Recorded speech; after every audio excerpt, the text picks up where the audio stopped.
अच्छा, कभी ये सोचा है कि हमारी छोटी-छोटी रोज की आदतें कैसे हमारी जिंदगी में इतने बड़े जबरदस्त बदलाव ला सकती हैं? आज के इस विश्लेषण में हम इसी सवाल की तह तक जाएंगे। आज हम बात करेंगे जेम्स क्लियर की जबरदस्त बेस्ट सेलिंग किताब एटॉमिक हैबिट्स के बारे में। ये आप कह सकते हैं एक ऐसी किताब है जो अच्छी आदतें बनाने और बुरी आदतों को जड़ से खत्म करने का एक एक बिल्कुल प्रैक्टिकल रास्ता दिखाती है। अब देखिए, इस किताब की शुरुआत होती है एक बहुत ही पर्सनल और सच कहूं तो एक चौंकाने वाली कहानी से।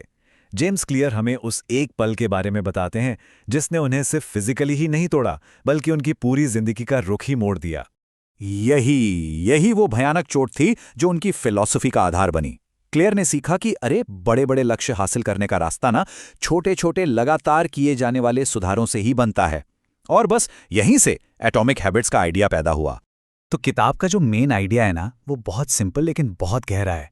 वो ये है कि छोटे छोटे, इतने छोटे कि शायद नजर भी ना आए, ऐसे बदलाव जब लगातार किए जाते हैं ना, तो वक्त के साथ वो कंपाउंड इंटरेस्ट की तरह, जी हाँ, कंपाउंड इंटरेस्ट की तरह बढ़कर हैरान कर देने वाले रिजल्ट्स देते हैं। जरा सोचकर देखिए, अगर कोई हर दिन सिर्फ 1% बेहतर होता है, सुनने में तो कुछ भी नहीं लगता है ना, लेकिन साल खत्म होते होते वही इंसान 37 गुना बेहतर हो चुका होगा। सोचिए, यही है इन छोटी छोटी आदतों की असली ताकत। अब होता क्या है कि शुरुआत में ये प्रोग्रेस इतनी धीमी होती है कि लगता है यार कुछ हो ही नहीं रहा, और बस इसी पॉइंट पर ज्यादातर लोग गिव अप कर देते हैं। क्यों? क्योंकि सबको इंस्टेंट रिजल्ट्स चाहिए होते हैं। लेकिन वक्त के साथ यही वो नींव बनते हैं जिस पर कमाल के रिजल्ट्स खड़े होते हैं। देखिए, जैसे छोटे छोटे एटम्स मिलकर बड़े बड़े मॉलिक्यूल्स बनाते हैं ना, बिल्कुल वैसे ही ये छोटी छोटी आदतें, मतलब एटॉमिक हैबिट्स, मिलकर हमारी जिंदगी में बहुत बड़े और परमानेंट बदलाव ले आती हैं। क्लियर? इसके लिए एक बड़ा अच्छा टर्म यूज करते हैं, the Plato of latent potential. ये वो फ्रस्ट्रेटिंग वाला टाइम होता है जब हम मेहनत तो बहुत कर रहे होते हैं लेकिन रिजल्ट्स दिखते ही नहीं। सोचिए, बर्फ का एक टुकड़ा है, टेम्परेचर 31 डिग्री तक पहुंच गया, कुछ नहीं हुआ, लेकिन जैसे ही वो 32 डिग्री पर पहुंचा, अचानक सब कुछ पिघल गया। हमारी मेहनत भी बस उसी 1 डिग्री का इंतजार कर रही होती है। और ये हमें एक बहुत ही फंडामेंटल शिफ्ट की तरफ ले जाता है। क्लियर कहते हैं कि हमें अपने गोल्स पर नहीं, बल्कि अपने सिस्टम पर फोकस करना चाहिए। क्यों? क्योंकि विनर्स और लूजर्स दोनों के गोल्स तो एक जैसे हो सकते हैं, लेकिन जो चीज उन्हें अलग बनाती है वो है उनका सिस्टम। तो सवाल यह है कि बेहतर सिस्टम बनाएं तो बनाएं कैसे? इसके लिए किताब हमें बिहेवियर चेंज के 4 बहुत ही सिंपल रूल्स का एक पावरफुल फ्रेमवर्क देती है। ये 4 नियम हैं। मेक इट ऑब्वियस, मतलब उसे स्पष्ट बनाओ। मेक इट अट्रैक्टिव, यानी आकर्षक बनाओ। मेक इट ईजी, आसान बनाओ। और मेक इट सैटिस्फाइंग, मतलब संतोषजनक बनाओ।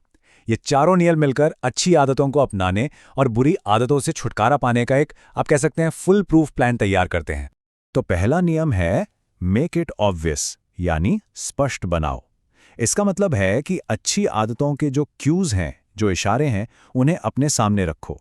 जैसे अगर रोज दौड़ना है तो अपने रनिंग शूज दरवाजे के ठीक सामने रख दो, और अगर जंक फूड से बचना है तो उसे नजरों से ही हटा दो। सिंपल। दूसरा नियम हमारी जो नेचुरल क्रेविंग्स होती है ना, उनका फायदा उठाता है। मतलब अच्छी आदतों को और अट्रैक्टिव बनाना है और बुरी आदतों को एकदम अनअट्रैक्टिव। अब आता है तीसरा नियम, मेक इट ईजी, मतलब आसान बनाओ। देखिए, हम सबकी फितरत होती है कि हम सबसे आसान रास्ता चुनते हैं। तो बस अच्छी आदतें शुरू करने में जो भी फ्रिक्शन है, जो भी रुकावटें हैं, उन्हें कम कर दो, और इसके उलट बुरी आदतों को मुश्किल बना दो। और यहां एक कमाल की टेक्निक आती है, द 2 मिनट रूल। आइडिया यह है कि किसी भी नई आदत को उसके 2 मिनट वाले वर्जन से शुरू करो। जैसे रोज एक किताब पढ़ूंगा, ये नहीं, बल्कि रोज सिर्फ 1 पेज पढ़ूंगा से शुरू करो। असली मकसद शुरू करना है, परफेक्शन हासिल करना नहीं। और आखिर में चौथा नियम, मेक इट सैटिस्फाइंग, यानी संतोषजनक बनाओ। हमारा दिमाग ना इमीडिएट ग्रेटिफिकेशन चाहता है, उसे फौरन इनाम चाहिए। तो जब भी कोई अच्छी आदत पूरी हो, फौरन खुद को एक छोटा सा रिवॉर्ड दो।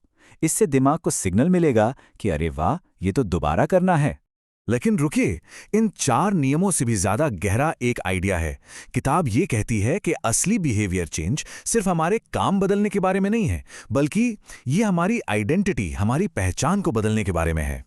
तो सबसे पावरफुल आदतें वो होती हैं जो हमारी उस आइडेंटिटी को मजबूत करती हैं जो हम बनना चाहते हैं। सवाल क्या या कैसे का नहीं है, सवाल कौन का है।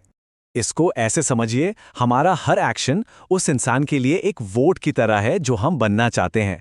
जब कोई किताब पढ़ता है तो वो एक रीडर बनने के लिए वोट कर रहा है। जब कोई एक्सरसाइज करता है तो वो एक हेल्दी इंसान बनने के लिए वोट कर रहा है। कितना पावरफुल है ये, है ना? तो चलिए अब बात करते हैं कि इस सबसे बड़े सबक क्या है और आखिर ये किताब किन लोगों के लिए है। तो सार क्या है? सार ये है कि बड़े बड़े ड्रामेटिक बदलावों के पीछे भागना छोड़िए। इसकी जगह छोटे 1% वाले सुधारों पर फोकस कीजिए। गोल से ज्यादा जरूरी है सिस्टम बनाना और अपने हर एक्शन को अपने उस आइडेंटिटी के साथ अलाइन करना जो आप असल में चाहते हैं। तो ये किताब असल में हर उस इंसान के लिए है जो अपनी जिंदगी में एक परमानेंट पॉजिटिव बदलाव लाना चाहता है, चाहे वो कोई स्टूडेंट हो, प्रोफेशनल हो, एथलीट हो या कोई भी जो बस अपनी आदतों को बेहतर बनाना चाहता है। ये किताब पूरी तरह से प्रैक्टिकल और एक्शन लेने लायक सलाह से भरी हुई है। तो एटॉमिक हैबिट्स हमें बस एक ही चीज याद दिलाती है कि कमाल के रिजल्ट्स कमाल के कामों से नहीं आते, वो आते हैं साधारण कामों से जिन्हें बस लगातार असाधारण कंसिस्टेंसी के साथ किया जाता है। तो आखिर में बस एक सवाल, वो एक छोटी सी एटॉमिक आदत कौन सी हो सकती है जिसे आज ही शुरू किया जा सकता है?